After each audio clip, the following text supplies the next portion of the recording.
pikat të cilat I shqyrtuam është se komunat faktikisht duhet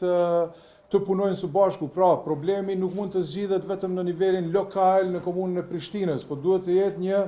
bashkëveprim rajonal, një bashkëveprim gjithështetëror për zgjidhjen e problemit të qendrëve ndacakt. Pra, Ministria e Bujqësisë faktikisht ka informata që problemet kyçe vinë edhe prej zonave rurale ku qend nëpër shtëpi të ndryshme, ku shumohen, atëherë vetëm lëshohen pa qenë të kontrolluar. Pra ne vetëm se tash e kemi inicu kontratën me organizatën jo qeveritare e cila mirret pikërisht me këtë çështje, pra me kastrim sterilizim të qenve, pra në momentin nëse gjendet në tufë e qenve në një zonë që duken që janë që cenojnë ose shëndetin e njeriut, pra janë të rrezikshëm, atëherë vetëm se kemi kontratën me organizatën e cila merret menjëherë me këtë problem.